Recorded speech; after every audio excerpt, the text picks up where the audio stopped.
The bread and the bell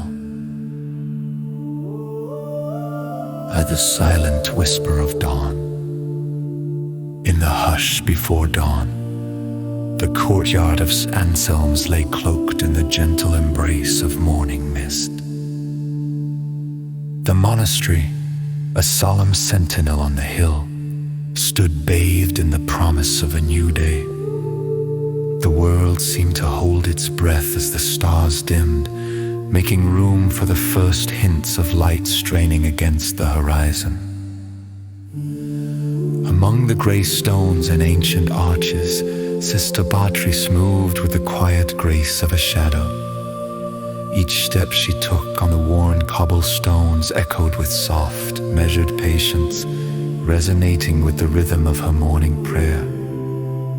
Her rosary beads clinked softly, a counterpoint to the stillness, each bead a silent plea for peace. As she entered the kitchen, the warmth of the hearth brushed her cheeks.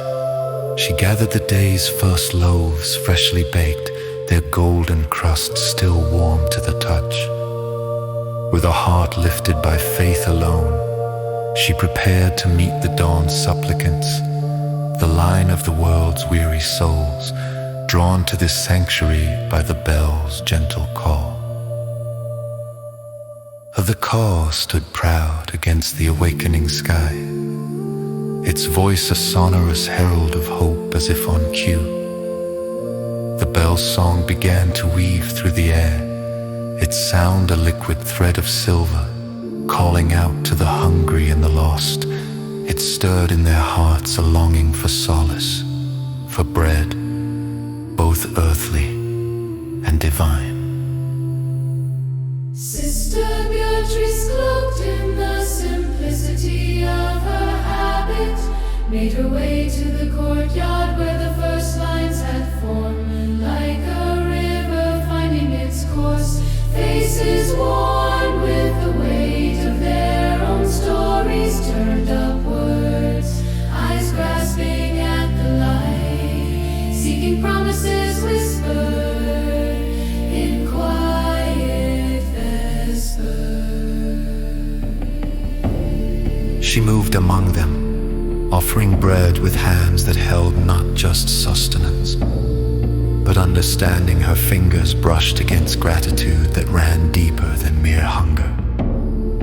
Each loaf was a testament to compassion, an unspoken promise of faith in the humblest form.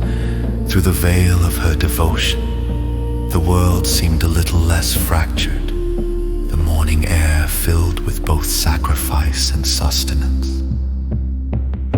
The crowd eager souls began its ascent, painting the sky with strokes of gold and rose. Sister Beatrice lingered, her heart cradled by the sight of parting figures, each silhouetted against the day's new light. She wondered at the mysteries each carried within, the burdens only partially eased by bread and kindness.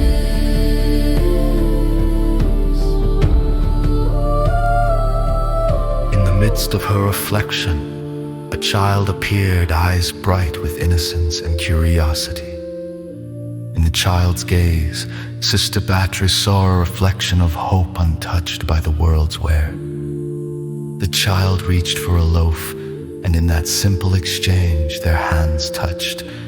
A quiet benediction passed between them. "Thank you," the child whispered, voice so small yet so potent with sincerity. Beatrice felt her heart stir, the morning's work crystallizing into something sacred. The child's gratitude was a prism, refracting the light of a faith into a spectrum of renewal. In this shared moment, she saw the monastery and its simple gifts anew, as a beacon, a refuge where light dwelt with a kind of timeless grace, an eternal echo of the bell's call.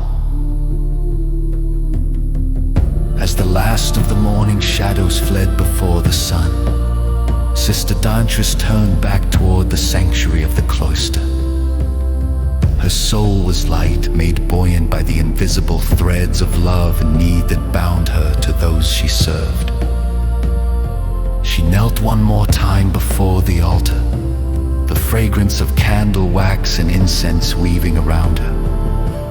Her heart lifted in silent thanksgiving, lifted by the certainty that, like the bread she shared, her faith was a sustenance that transcended both time and body.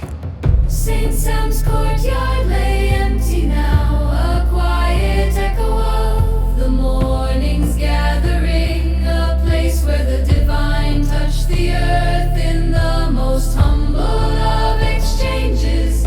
The bell's song lingered in the air, its notes a reminder that every dawn brings with it the chance for renewal, a soft, persistent promise of beauty and hope in even the smallest gesture. In the glow of the early sun, Sister Beatrice rose, carrying the warmth of her prayer out into the waiting world, where light and faith met as one. And so, the day began anew, bathed in the ethereal glow of morning, with the quiet assurance that even the simplest acts could hold the weight of grace.